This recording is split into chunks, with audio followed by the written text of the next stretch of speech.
Hey, fifth grade, happy Thursday. We're going to jump right into things. Make sure that you have your charged Chromebook, pencil, and your math notebook or some paper handy. We're going to continue on with our study of integers, which are negative and positive whole numbers. Today and tomorrow, we're going to take our understanding of integers a little further and look at adding integers. Next week, we'll move into subtracting, multiplying, and dividing. So we have all four operations coming your way. Before we get really specific into what to do when we're adding positive and negative whole numbers, there are a few vocabulary terms that I want you to make sure you're super familiar with. All of these words are going to tie into our operations moving forward. So if you need to jot these down or you want to have a note sheet to go back to, now would be an awesome time to jot down the meanings of the words that you see on the screen now. So as a reminder, an integer is a positive or negative whole number. It can look like a whole number. It can also kind of masquerade as a fraction. So you might have something like negative 15 thirds, and your gut response might be, nope, not an integer, that's a fraction. But remember to pause, see if you can simplify. 15 divided by 3 equals 5. So this is actually an integer because it equals negative 5. So be really careful with integers. Make sure that if it's something looks like an improper fraction, but you're putting it in simplest form, then you'll really be able to tell if it's an integer or not. Another important word that's going to come up quite a bit are opposites. So remember, opposites can be shown reflected on the other side of 0. For example, if you have positive 7, that is 7 hops to the right of 0. It's moving to the right because it's a positive. The opposite of 7 would be 7 hops to the left of 0, which would land you at negative 7. And while we're talking about distance from 0, remembering that absolute value is the measure of how far an integer is away from 0. So if you have 34, the absolute value of 34 is 34. 34 is 34 hops to the right of 0. Now, if you have a question asking you what the absolute value of negative 34 is, you're going to have to ask yourself, how many hops from 0 is negative 34? Yeah, I'm going to the left of 0, but it doesn't really matter. I'm just counting the hops. So the absolute value of negative 34 is also 34. This reminds us that absolute value is always written over here as a positive. Absolute value is never going to equal a negative because we're only counting the number of spaces. So that terminology is going to come up quite a bit as we look into operations. One of my biggest tips during our integers unit is going to be connecting equations and expressions that you're going to come across to real world situations. For any problem, if you find yourself being like, what is this question asking me? Connect your equation or your expression to a real world scenario. Here we go. We have an equation. We have a math problem with an equal sign. Negative 10 plus negative 7. So during this quarantine, I have to admit, I think I've already admitted it to you guys before, but I have been doing a lot more online shopping since now I can't wander around all of my favorite stores in Friendship Heights. So I'm doing a lot of online shopping, trying to cut back. So let's say that yesterday I was on Amazon and I spent $10 on, I don't know what I would spend $10 on these days. Let's say that I got a new pack of pens for $10. And then later that day, I also realized that I needed, I wanted new nail polish. Can't get my nails done, gotta do my nails at home. I went on Amazon and I spent another $7. How much money did I spend in all? How much money am I out? So I'm representing my spending by putting them with a negative because that's money coming out of my bank account. So if I have $10 coming out of my bank account and $7 coming out of my bank account, how much total came out of my bank account? You tell me, what do you think? -10 plus -7. That's going to mean I am out $17, and that's represented by -17.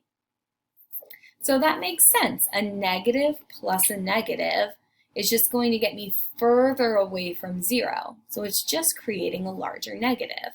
So here we had two numbers that had the same sign, and it equaled a negative. Let's take a look at some more. All right. Here are some rules that we're going to look at examples with and kind of check and see if we agree with them.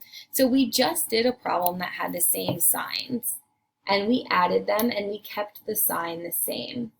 Now that seems pretty obvious too. When the numbers are both positive, here they give you the example of 3 plus 8. All right, let's say on Easter Sunday, I ate 3 Hershey Kisses, and then later that day I ate 8 chocolate eggs. How many pieces of candy did I eat in all? 11.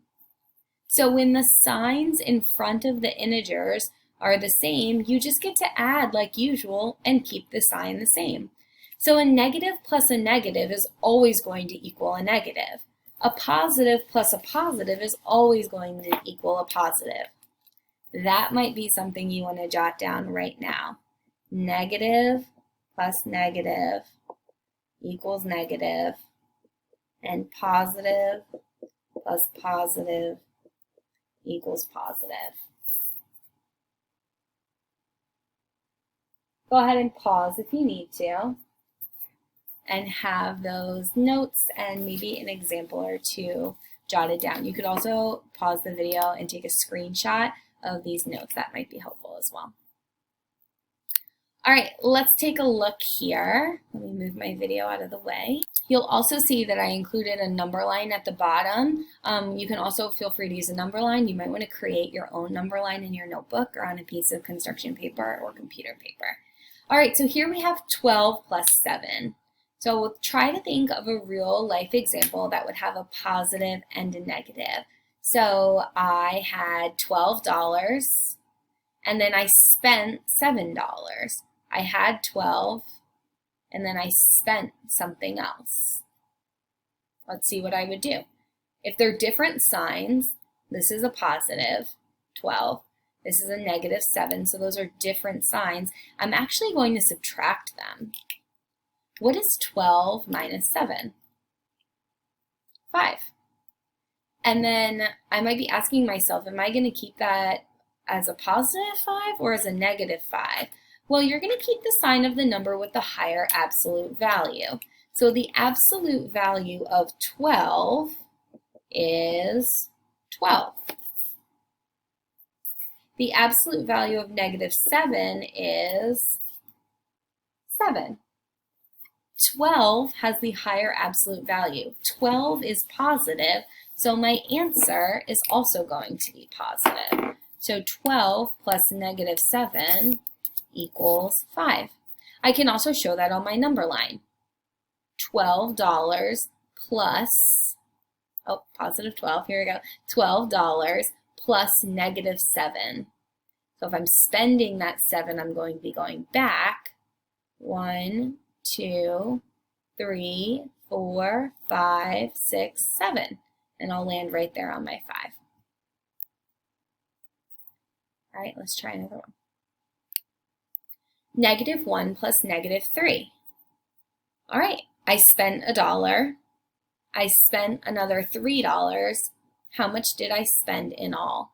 Well, I have the same sign, so I'm going to add 1 plus 3 gives me 4, and I keep the same sign.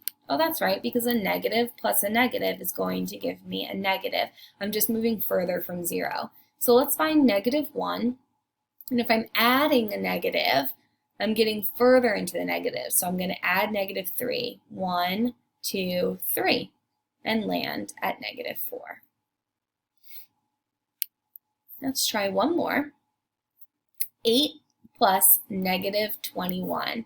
Right, let's try to show this on the number line and by looking at our rules. So let's take a look at our signs. I have a +8 and a -21. So those are different signs.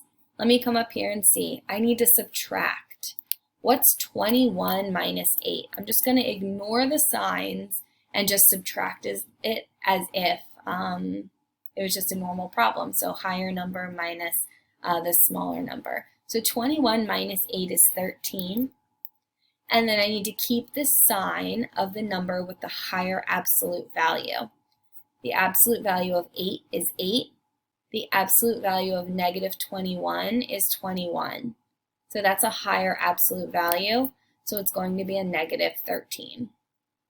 Now, if I find my +8, and now I'm taking away 21, I'm going to count back to 21. If I count back 8, it will take me to 0, 8, and then I can count back from there.